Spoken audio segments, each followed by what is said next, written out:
This video was recorded in front of a live virtual audience.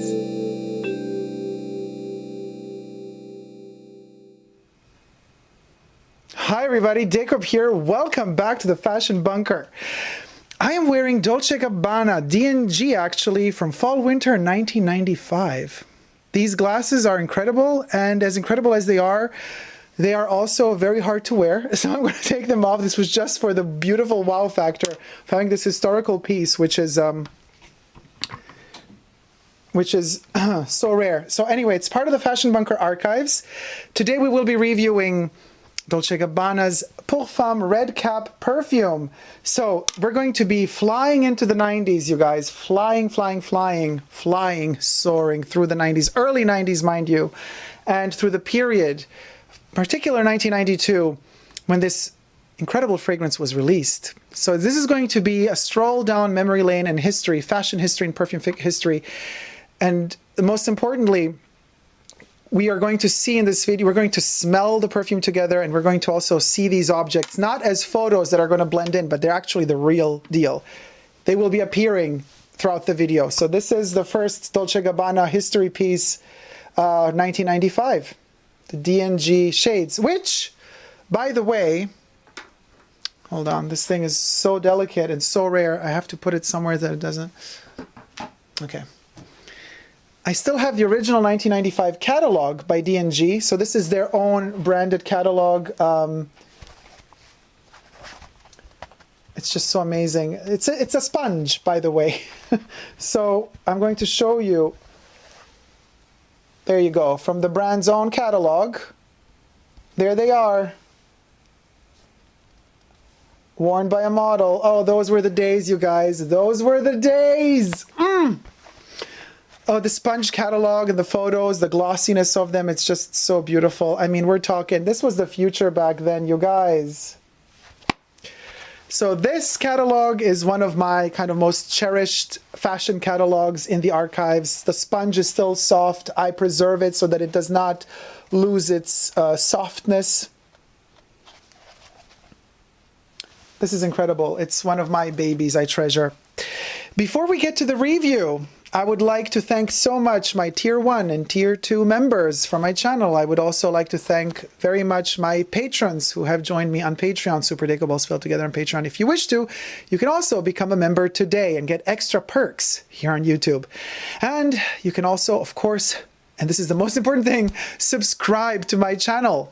We need as many subscribers as we can to grow and to deliver even more of these archival pieces and show them and share the history and heritage of perfumes and fashion together.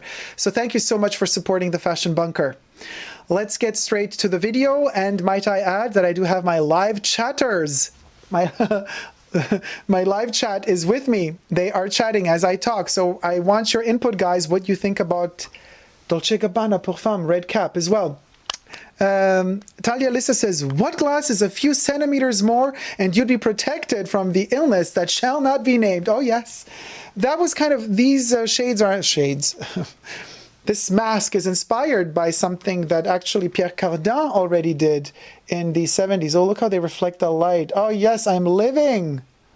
These are so rare, you guys. I mean, they're so futuristic. This is when Dolce Gabbana were at the top of their game. Now, 1992. You know, anybody knows the girly show? A little gal called Madonna? Her erotica album, Dita. You know, my name is Dita. I'll be your mistress tonight. Now, this is an Hermes crop. Dolce Gabbana, I also used to make them. I don't have one, but I have one from Hermes, so I thought, why not use this one, right? We're going to teach ourselves a little perfume lesson tonight. We will be reviewing Dolce Gabbana Femme red cap, and I do have the current formulation released in this velvety package, just like the original used to be released, in this red velvet, by, what's this one, is Beauty Prestige International, so it's basically the Shiseido company. Current formulation made in France. The batch code 0315MM. Production around November 2020. And then I have this gorgeous, wait a minute, I took it out already, but I can show you. This gorgeous little golden vintage box. Oh, look at it, reflect the light. This is from this is from the 90s, from 1995, I think, when Dolce Gabbana Pour Homme was also released. So it's a little set of 2 miniatures. And we're going to use the Pour Femme, the red cap miniature, as our comparison to smell how actually this one was intended to smell as it was produced by Italia, made in Italy. Of course, we can't really compare the juice colors because this bottle would need to be thicker because, you know, of course, like this, it looks more orange than it does like this. So, but you can imagine there's going to be differences in the house of Dolce & Gabbana.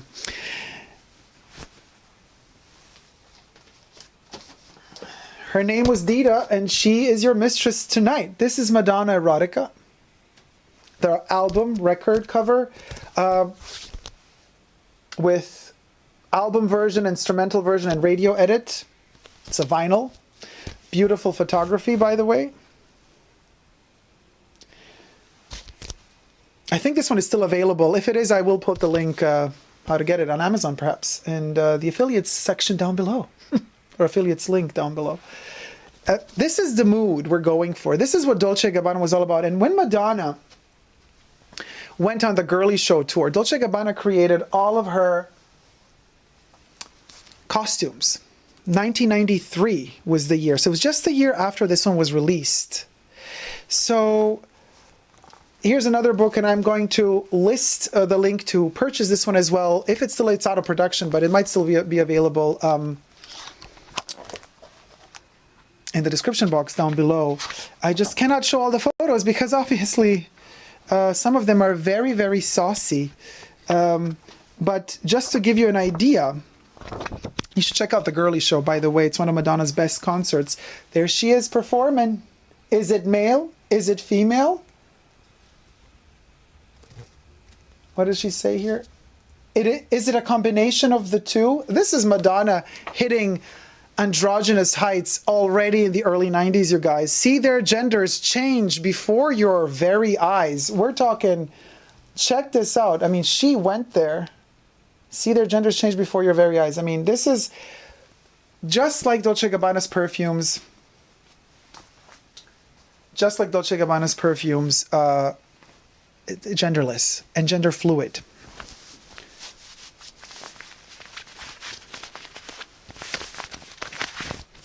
Okay, we're going there. Now, just one spray because it is still powerful. And we're going to go with this little fella on the other hand. They're going to be side by side. Hold on a second. Oh my gosh, this is so dangerous. Okay, I'm tabbing it because the liquid is captured inside of this little thing. So there's a whole system. All right. Okay, so we got the original formulation here. New formulation here. Two different worlds, you guys. The velvet might be the same, but the smell is not the same.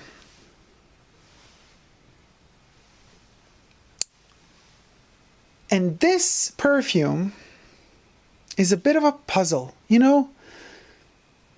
A bit of a puzzle. Because how do we combine these two? Where do they relate? What's the connection between them? What separates them? They're very much like that episode of Absolutely Fabulous, also from the 90s. Here's another little booklet. I can show you the cover, and I'm going to post this one in the description box down below where you can get this one. This is a wonderful book, by the way, really fun. It's the script of one of the episodes from Ab Fab. Actually, this is from season 2. And remember the episode where Eddie is wearing the Moschino jacket, the puzzle jacket? Jennifer Saunders and John Lumley, I love you to death, both of you. And if you ever make another ab fab, I don't want any money. I want to be in it. I would do it for free. I would do anything for you. Archival pieces? Yes. We got the jacket, you guys, from the 90s, Fashion Bunker Archives. This is what I'm talking about when I talk about Fashion Bunker Archives. Fashion history is right here. So we're talking about a perfume, but I'm portraying to you, not just through words, how this smells. This perfume review is a visual review as well. I'm showing you pieces that actually are from that time. Just grasp it for a second. Cheap and Chic Moschino, the original jacket from the 90s. It's not the one Jennifer Saunders wore in the episode, but it is from that collection. This is the jacket she wore in another size. This puzzle, 90s puzzle piece, is exactly what Dolce Gabbana Pour Femme is. When we look at it from this perspective of what it is today and what it was yesterday, it's a puzzle. What does this perfume represent? What is it? Let's get to the notes. Well, first let's say released 1992 by two perfumers. There's two noses behind this perfume, and there are two perfumes that we're reviewing. The two noses are Jean-Pierre Marie or Marie and Martine Palli or Palix, but I think it's Palli. And they're listed as I wrote my notes here. It's very fascinating. They've done a couple of perfumes together, which led me to believe that these two, this guy and this chick, that they were maybe married at a certain point in time, and then they broke up after that. Possibly, maybe, because Jean-Pierre Marie created Adidas 3 for Man in 2003, Hanami Anayake in 2003, and Fruit des Bois by Jean-Charles Brosseau in 2005. Martine Palix or Palli created Adidas 3 Man in 2003 together with Jean-Pierre. So they worked together up until 2003. She created Jaipur by Boucheron, 1994, Ange du Ciel by Ciel Parfum, 2005, Let's Travel to New York Women by Mandarina Duck, remember Mandarina Duck, 2017, Salvatore Ferragamo, Homme, 1999, and Kipling, Weil, 1986. This is a puzzle, this perfume. It's a puzzle. What is it? Top notes. Aldehydes, aldehydes, aldehydes, aldehydes, aldehydes, aldehydes, aldehydes. No, I'm not in tilt. I'm not a robot. I'm just repeating aldehydes 1,000 times because that's what it's all about. That's where it's at with this one. New formulation, old formulation, more elegant. It's like the Italian version of aldehydes. Here we got the French version of aldehydes. Basil, citruses, ivy, mandarin orange, freesia, and bergamot. Mid-notes, carnation, marigold, coriander, orange blossom, lily, jasmine, Bulgarian rose, lily of the valley. Base notes, sandalwood, vanilla, musk, tonka bean. There is no more sandalwood nowadays, you guys. It's all artificial. These sandalwoods are very rare and, So here, the made in Italy sandalwood and vanilla, they're there. From the get-go, it's a warmer perfume. There's warmth in it. It's sensual. Dare I say sexual? We already seen Madonna's erotica. We've seen Madonna's girly show. I mean, we can, how to emphasize it even more? Oh, we could go deeper, you guys. We could go into Madonna's The Book, you guys. This one we cannot open, but it has an X on it for a reason. I'm going to post a link to this one in the description box as well. A little bit of Madonna sex ASMR.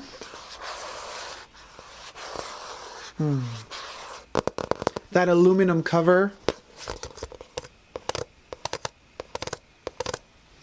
The sound of Dolce Gabbana Pour Femme.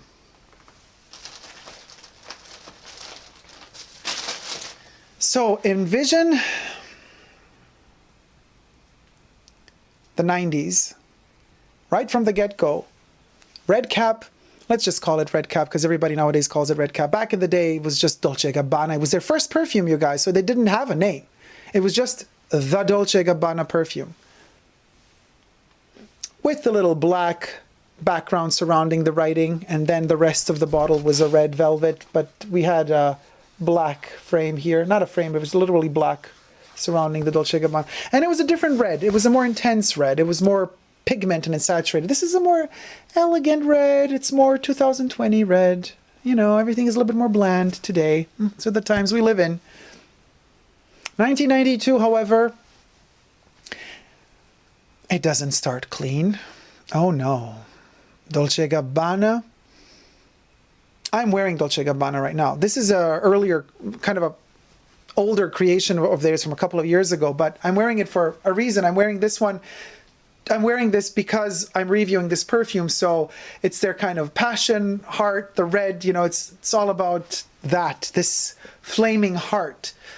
That's Dolce Gabbana Parfum. It's so erotic and dirty, actually. It's not clean at all. It smells of bodily fluids.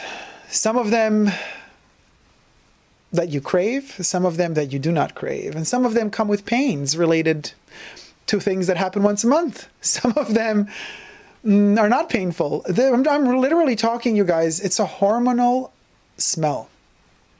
And it does not shy away from it. It is velvet stained with sweat from clubbing.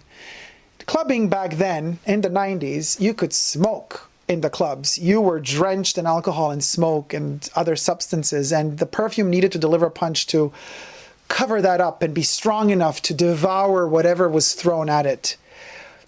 The velvets absorbed the perfume. It was promoted with velvet because, you know, Dolce Gabbana. Shall we do a little bit more of an excursion into the Fashion Bunker archives? Here's a gorgeous piece. This is a Dolce Gabbana, when they started their jeans series. It is a floor-length dress. It's like a velvet chiniglia. You guys, to die for. This is a poison green / black color. And you literally, with a turtleneck almost, high collar, you zip it in the back. So when you wear this, it's a full body velvet. This is the 90s. You were talking about grunge in the chats right before we started this video. Do I like grunge? This is grunge. This is the epitome of grunge. And this is what Dolce Gabbana Parfum is. This is what the 90s version of it smelled like. Velvet and chiniglia, or chiniglia is said in Italian, drenched in that perfume. Mixed with your own sweat. Because it also has long sleeves. This thing covers your whole body. This is, and of course you got to wear it with Doc Martens boots to have the full look. And you got to paint your face in pale white makeup, as pale as possible, almost vampire-like. Black hair, this kind of green, emeraldy black green, floor-length skin, body-tight, velvety concoction with long sleeves and sealed in the back so you're completely locked in. This is Dolce Gabbana Parfum. This is like a photograph, me sitting, you know, like this, you know, like Michelangelo's Pietà, you know, with the Madonna sitting there with Jesus. And it's like, it's me I'm the Madonna holding the 90s in my arms. I miss that era. It is so evocative. It is just so particular. The definition of how fashion and smells were back then. And Dolce Gabbana were at their height. They've never reached those heights since. Now they're established, famous designers, but they were changing the world back then. This perfume changed the world back then. Now this perfume was born as a, you know, the sandal, the aldehydes, the lily of the valley, the jasmine. There's ylang ylang in there as well. What does it remind you of? Yes, Chanel No. 5. It does have a bit of that in the, only the first formulation though. It's very Chanel. The powdery aspect of it, once all the skankiness is gone, after the walk of shame in the early morning is over and you're walking home, the perfume says, you have accepted your sins. You have embraced your carnal desires. You are finally who you are. You've embraced it. Good. And then finally the perfume delivers a delicate soft, clean sandalwood vanilla cocoon of velvet. And you pass through that ratchetness, and then you got to this other place where you're holy. And of course, you know, Dolce Gabbana, since their inception, always played with this kind of the sacred and the profano and sacro. So profane, I don't know, profane is not the right way of saying it, but you have both. So you have like this, the tactometer, you know, like tick, tick, tick, tick. It's like going on both directions. It's going into the sacred and the profane. And so it's going into the sin and into the holy constantly. The perfume does the same thing. It begins with dirt, hormonal juices, and then but once you've embraced it and accepted them, and you've fully embraced your carnal part of your existence and identity, then the perfume says, good, now that you really have accepted who you are, the challenge, you have passed it, the test has been accomplished, you can now enter the other realm where you are free to be yourself. And that freedom of being who you are, being yourself, that's what Dolce & Gabbana were all about. That's what their style, design, and this perfume was all about in the 90s. 1995, my favorite Dolce & Gabbana collection. I have this piece. Wait a second. Oh, here it is. One of these jackets was worn by Kate Moss on the runway, 1995. Oh my God, fall, winter. This is a transparent sheer. So you have to wear one of the Dolce & Gabbana guêpières under this jacket. This is quintessential 90s. This is the tag, by the way. Don't wonder this is the tag with the materials and stuff. So it's faux fur. Back in the day, they did not use real fur ever. This is all fake fur, just for the record. It's plastic. It's a peluche, but and it comes with a belt that you tie around the waist. The buttons are covered with the same satiny material. And then you got your buttons here, so Dolce & Gabbana. I mean, you guys, this is the quintessential Dolce & Gabbana from the 90s. What can I say? It's gorgeous. Worn, it's just amazing. I'm not going to put it on. Actually, this is my size, but look how they cut this. The sleeve was not cut at the edge here. It was, oh my God, this is so complicated, you guys. Nowadays, they would never do this because this requires so much time and work, and they just want to maximize profits. Back then, they cared about the quality. So to construct this piece, you have to understand, this is a cheaply made modern day Dolce & Gabbana piece. They just cut the shoulder here. There is no cut here, you guys. The shoulder is one continuing piece. There's a cut here. Wait a minute. There's a cut here, all right? But this, all of this, from this panel where the breast area is, then there's a whole turn in the entire sleeve. That's all one piece. You can see here. There's no cut there. And then under the armpit, you have another panel of fabric that represents your armpit area. I mean, I can go into detail for hours and hours, just like how they produce these pieces. It's majestically made. How this falls on the breast and how it's rounded. It's not just a flat collar. This piece actually, when you wear it, it rounds up to match the shape of your body. That tailoring, which, because thanks to Domenico Dolce, because Domenico, you know, his family from Sicily, he knew, he brought the savoir-faire to the Dolce & Gabbana brand. Stefano was more always about, you know, the marketing and PR. And he's the big-mouthed one, but you gotta watch out for Domenico because he's the genius of the two in terms of creativity. This is all Domenico. This is, I mean, masterful. This tailoring was applied to this perfume. You see, that's how magical this perfume was. Perfection, sublime. The top notes flow into the mid notes, flow into the base notes. From that ratchet, liquidy, hormonal smell at the opening, it just delicately fades out into a perfectly tailored cocoon of velvet around your body. And it's warm, it's pleasant, it's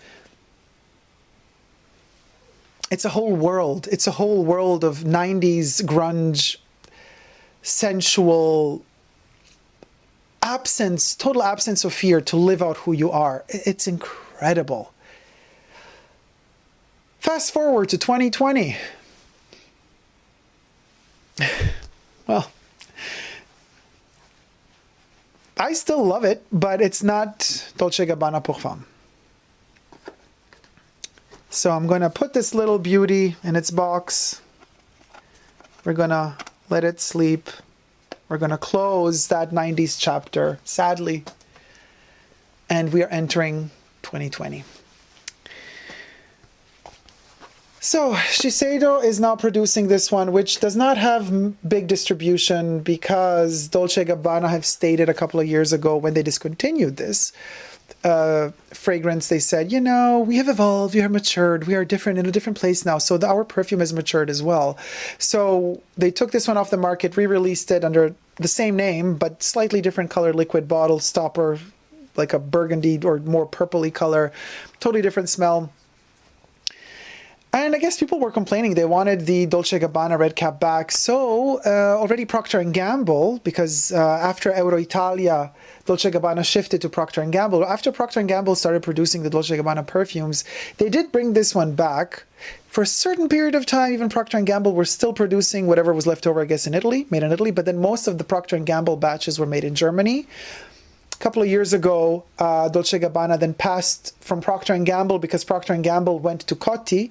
Dolce Gabbana did not want that. They passed on to Prestige, or Beauty or Beauté Prestige International, Shiseido Group. And Shiseido started producing this one in France. There's no more sandalwood. There's no more of that immediate recognizable blend of early 90s trying to do the 20s, early 90s trying to do the 30s, early 90s trying to do the 40s, 50s, 60s, 70s, 80s. Like this perfume in its original form is like a clash of all those decades in one. It's the Disneyland of perfumes. Okay? And the modern one is elegant. It's a floral, aldehydic, clean, in the surface, clean smelling detergent. It's like a French interpretation of Italian, Sicilian and Italian sexuality and that flirtation. French flirtation, totally different thing. It's more detached, more, you know, even envision Catherine Deneuve or Jane Birkin, or envision Brigitte Bardot, you know, there's, or even Romy Schneider, who was German but spent most of her time shooting films in France. You know, that kind of cool, detached beauty, you know, that Belle de Jour with Catherine Deneuve from a movie by Louise Buñuel. She's hypersexualized. In the whole movie, she is so horny. She just wants sex all the time. She even becomes a prostitute by day because she wants to be possessed. But whenever we see her, she's languid. She's cold. Very, very French. She's very detached. Very, oh yeah, yes, okay, yeah, we can have sex. Yeah, sure. Yeah, you know. Oh, in Italy, Anna Magnani, the representation, one of my favorite actresses of all time. How fiery and zesty Anna Magnani was in every scene. Even in scenes where she's crying because she lost a husband in a movie or something, she's sexual even then. Even there, she's all over the place. Her hair is messy and she's just raw sexuality and tension. And that's what Dolce Gabbana pour Femme was in the 90s. And what it is today, it's more the Catherine Deneuve. It's more the Romy Schneider. It's more that 60s, or Jean Moreau. You know, Jean Moreau in Orson Welles' Orson Welles' Kafka's depiction of the process. You know, Jean Moreau is flirtatious, walking around, but there's no fire in her. There's no fire here. The fire is gone. However, just like Catherine Deneuve and Belle de Jour, she has that clean, blonde, sleek hair, preppy. She's bourgeoise. She comes from the bourgeoisie. She comes from, you know, she's married to a rich dude. She has money. She's proper. She's clean on the surface, but underneath, she's rotting with desire and sin. And interesting about Dolce Gabbana Perfume, current formulation, is that you have that surface that appears to be an aldehydic bomb of clean soap detergent, over the top clean. But you know something is off. You smell this and you know something is wrong to the core. And this is why sometimes, you know, people, when you wear this one, might react in a funny way, laugh, or say, ooh, this smells like so clean, huh? Why do they laugh? Why do they react in a funny way? They do that because they subconsciously sense out under that surface of cleanliness is a carnal desire and these liquids, bodily fluids. And they can't handle the truth about themselves and about that smell. So they laugh. They laugh because they cannot handle the truth. And the truth is that this clean surface is actually hiding a perversion, you know, of sin in the best of ways, mind you. This is not a religious review whatsoever. I don't care about that at all. I'm just talking about pure instinct. It's a very instinctive perfume. And the French rendition of it, and this is why I, at the beginning of this video, I said this is a puzzle perfume. How can it smell so different from the 90s counterpart, and yet it works? It's like another puzzle piece of this bigger framework of what this perfume represents. It's like the 2020 puzzle piece to depict Dolce Gabbana's Perfume is this cold surface, and the surface acting like you know, just like with social media nowadays, everything is glossed up, everything is face-tuned, everything is photoshopped, everything is made to appear like it's like my life is better than yours. And that kind of attitude of being polished but then living in the gutter is what this is. It's literally, this is like a photo taken for Instagram, and the surface clean and preppy, but you best believe, scratch that surface, take away the Photoshop.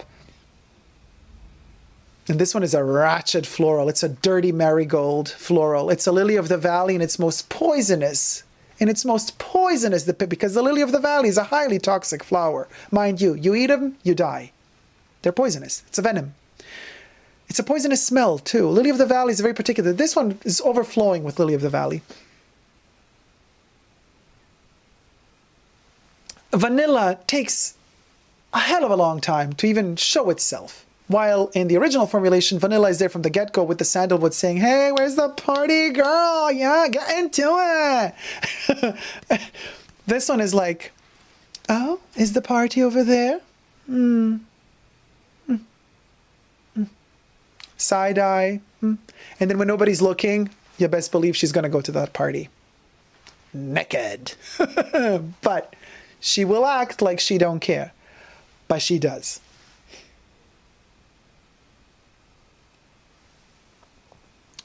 It becomes powdery. It mimics in the dry down what the potency of the 90s variation of Dolce Gabbana Perfume, but minus the dirt from the top notes. Like this one, in the top notes, as I said, polished. Annoyingly clean almost, to a point where it's obnoxiously clean. It's like, I am preppy. And you're like, you said it already 50 times. We get it. You're preppy. And then when everybody's like done with it, then this perfume's like, oh, so everybody believes me? Everybody fell for it? Hold on a second. Let me take off all my clothes and show them what I really am. And that's where the toxicity comes in, which I adore. However, I adore this one as its own creation. It's its own puzzle piece. It is not, and I repeat, it is not the 1992 formulation of Dolce Gabbana Eau de Toilette. This is the Dolce Gabbana Eau de Toilette of 2020.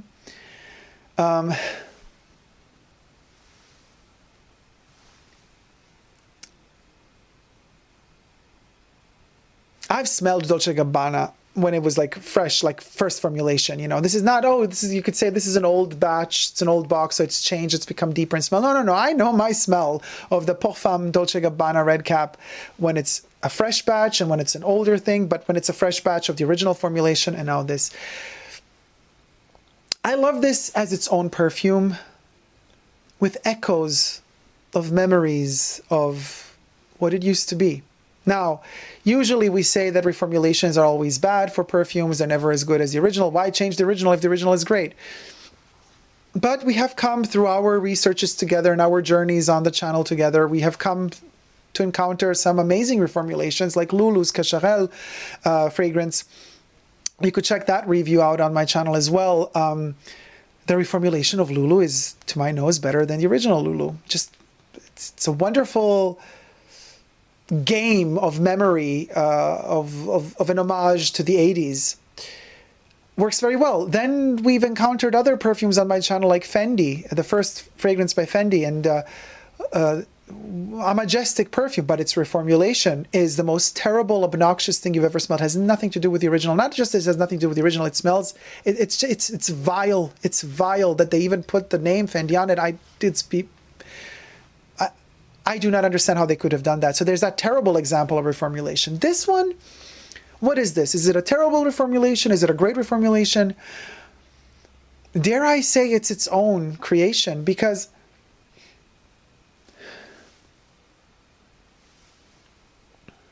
it's like the French interpretation of an Italian perfume. And it's also the way the French would envision Italian lifestyle in the 90s, like mirroring Italian lifestyle from the 90s in Paris in the 90s. This is what you would have gotten. What I want to say is this would have been the perfume in the 90s had it been released in France. Because it's franchised. Not like a franchise, but it has been Frenchified. It's become literally Anna Magnani interpreted like the life of Anna Magnani acted by Catherine Deneuve, which in real life would never happen because they cannot be more different from one another. Or do we only think that they're so different? Because underneath that surface of superficiality of how every country and every cliche that is connected to every country plays out, underneath that veneer of superficiality, they all have their own, maybe they are more similar than we think. And they are more similar than we think because these two puzzle pieces, the vintage and the new, they click together. They are two puzzle pieces after all of this one bigger picture. And I'm very curious to see how this bigger picture will evolve in the future because, you know, people have been complaining to Dolce & Gabbana saying like, why don't you release this one? So there have been talks, there have been rumors that Shiseido might be releasing this one on a world scale. Up until now, it's only been available literally on Amazon. You can't buy it at any Dolce & Gabbana counter. For the love of me, I don't understand. If you're still producing it, why not make it available, readily available? Apparently, or allegedly, they have said that it's because they don't want to confuse the customer between the newly launched Dolce & Gabbana Parfum and this one. I'm like, people ain't stupid. They're going to figure it out. And you just don't want them to buy this because this is better than the junk you just brought out under the other bottle. So as different as this is from the original, it's still its own creation. And it is a wonderful puzzle piece that clicks in perfectly with what it used to be. They don't clash. They kind of regulate each other. And I love them both for very different reasons. This one because it's dirty from the get-go and then it gets clean later. This one I love because it's clean from the get-go, but it gets dirty later. You see what I mean? Total opposites. Diagonally opposite. Diagonally opposite. Original starts dirty at the beginning, ends up clean and preppy powdery at the end. This one starts clean and preppy at the opening, ends dirty in the end. Thank you guys so much for this review and this excursion into the past. I hope you've enjoyed it. It's kind of rare to see a plethora of images like this. I hope you've enjoyed it. Let me see right away in the chat what you guys think. Dacob, 90s D&G is amazing. Maybe one of my favorites because sometimes 90s Chanel can be tacky, says Jam. Red Cupid Bow Lips, imagine storing those glasses in the box and in your handbag. You need a reasonable size bag. Yeah, you don't. These are made just for exhibition. Really, Robert says, yes, erotica album. Yeah. Well, this was just the erotica single, but yeah. After that segment, I will have to smoke a cigarette and take a cold shower. Oh, yes, Robert. I suggest a cold shower. Helen says, almost 30 years. Yeah. Almost 30 years old and still kicking butt like from here to Tallahassee. Ian Porcher says, I was in Italy studying when this came out. Italian girls loved it. Today's formulation is quite different. I don't like it probably because I still have some old juice around which simply smells better. Emilia says, oh, the made in Germany version doesn't have the D&G logo on the top of the box. This one does.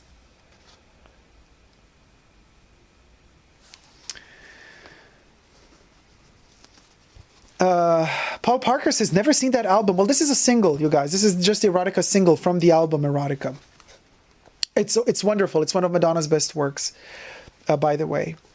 Aisha says, love the erotica album. Today's outfit is stunning, said Stupid Lover. Thank you, Stupid Lover. Thank you so much. Wearing Dolce Gabbana. Oh my God, I'm all like, so I went into it. So I'm all over the place because I really went, this is like, so close to my heart, this perfume and this review. Erotica is where it's at. 90s Madonna is her artistic peak, says Emilio. I totally agree with you. Love that album to bits. And it's so modern today still. It aged very well. Unlike...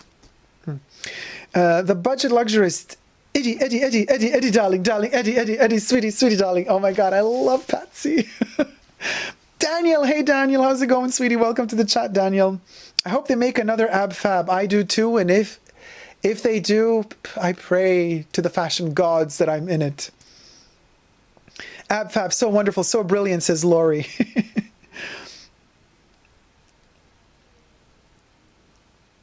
Emilia says about the Dolce Gabbana newly released, I guess, Aldehydes Overload. You obviously didn't understand the album, but hey, to each their own. I see erotica as the wait, who? I? Oh, you didn't mean me. You were talking to somebody else, Emilia, because I understood erotica. Trust you, me. Caroline Jansdottir says, oh, the vintage one. Yes, baby, the vintage one.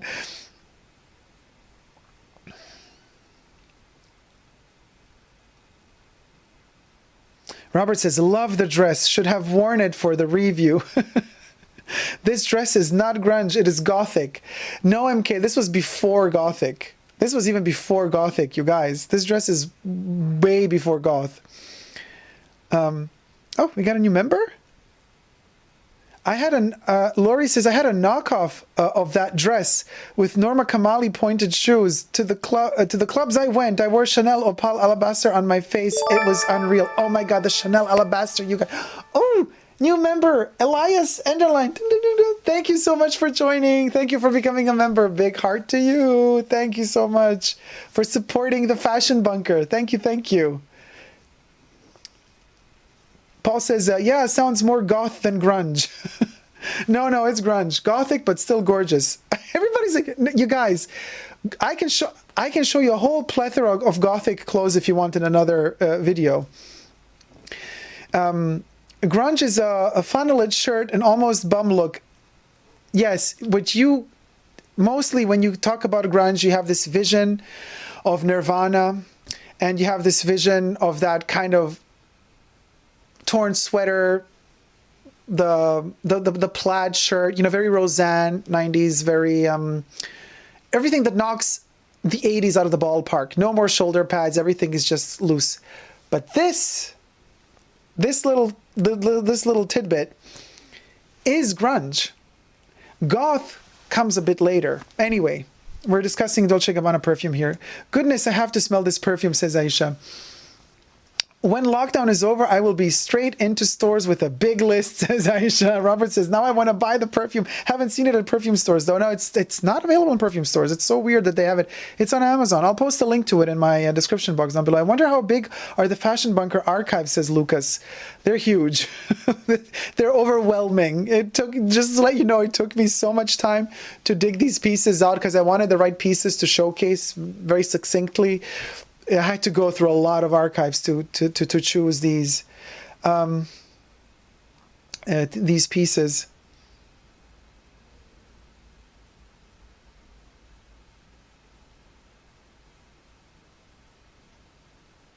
Wow, so many chats. Sorry, guys. I'm just...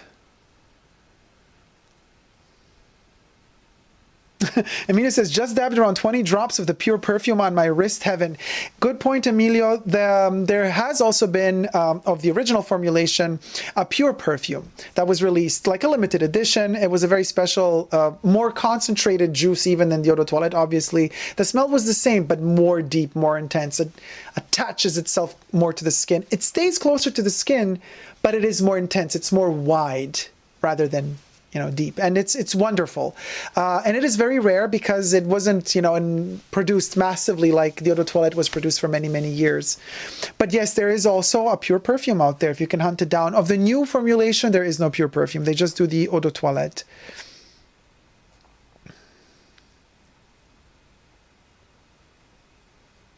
All right, you guys. So thank you so much for all your comments in the chat. I hope you've enjoyed this review, Dolce Gabbana Perfume, the red cap. If you love it, like I do, enjoy it. And let me know in the comment section down below what you think about the differentiation between the OG version, the made in Germany, the OG made in Italy version by Euroitalia, the Procter & Gamble made in Germany version, and the Shiseido made in France version, which is available now. Thank you guys so much for watching.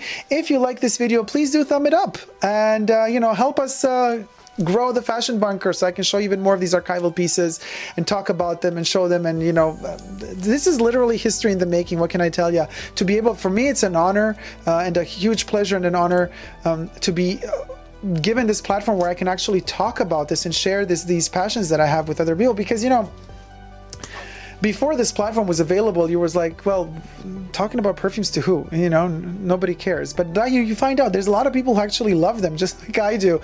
Fashion history. A lot of people, you know, love it just as I do. But now, thanks to the virtual experience, you get to know people on the other side of the globe that you wouldn't have known otherwise if it weren't for the internet. So I am very grateful for this platform. I'm really, I find it also very humbling, and it's just a wonderful way to connect and to share passions and to also share knowledge, because knowledge is what makes us grow. Knowledge is our future. Knowledge is what's going to save us in the future. I truly, firmly believe in that. So,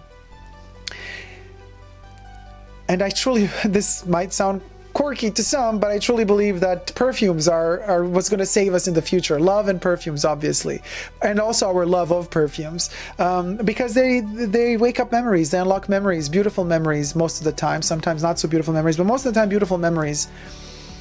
And that's just something to look forward to. Every time I try a new perfume or I smell a perfume that I love so much, I just look forward to the memories that they're going to unlock every time I smell them. So you guys, if you haven't already, please consider subscribing to my channel here on YouTube and join me. Become a member today of my channel. Push that join button. You can also join me on Patreon and become a patron. You can follow me on Instagram, superdacob all spelled together, but I also have other Instagram profiles. One is called Coco Chanel Privé, all spelled together, and the other one, Coco Chanel is in my house, all spelled together, all about my Chanel collection.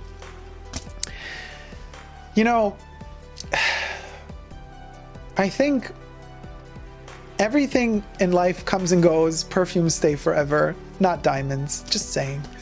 Thank you guys so much for watching. Until next time, never forget to never give up on love. Love you all. See you soon. Take care. Bye.